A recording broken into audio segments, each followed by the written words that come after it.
The end is near for the Harmonized Sales Tax. BC voters have rejected it.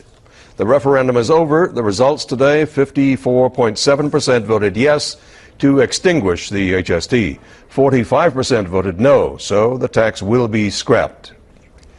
It won't happen overnight, though, and the transition could be costly.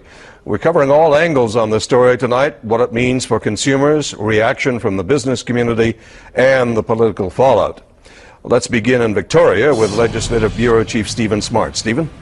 Well, this is the day that many British Columbians have been waiting for more than 2 years since the HST was first introduced. The culmination of a successful tax revolt that has and will likely continue to change the course of this government.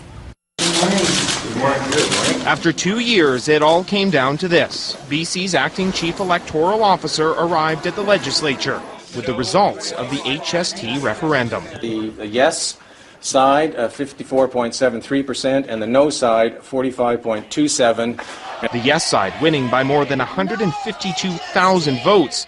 But in political terms, this was also a major win for the NDP. Today we have the results of the people's referendum on the HST, and there's good news. The people won. The Liberals, not so much. Well, look, you can't be evasive about this. The buck stops with us. While the finance minister put on a brave face, he made it clear they'd known for a while the writing was on the wall, admitting a transition team was already in place. Negotiations on withdrawing from the HST had already begun with Ottawa, and a date had already been set to go back. The PST will be restored at the 7% rate.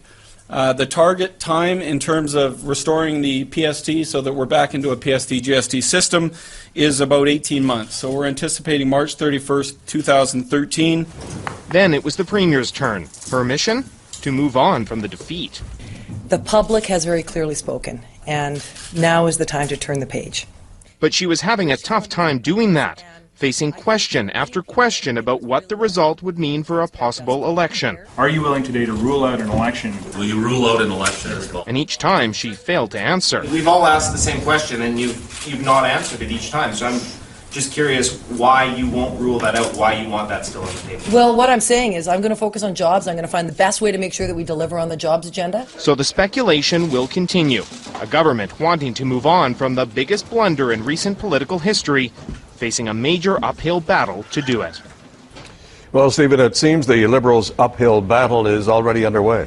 Yeah, it definitely is, Tony. I mean, you saw the Premier at the news conference there having to dodge questions, evade questions about a possible election.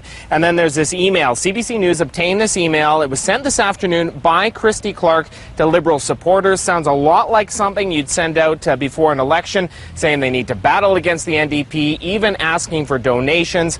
And don't forget that a lot of people are viewing today's result not just as a condemnation of the HST, but as a condemnation of the government that brought in the HST. So, as we said in the story, definitely an uphill battle for Christy Clark ahead. Tony? Thank you, Stephen.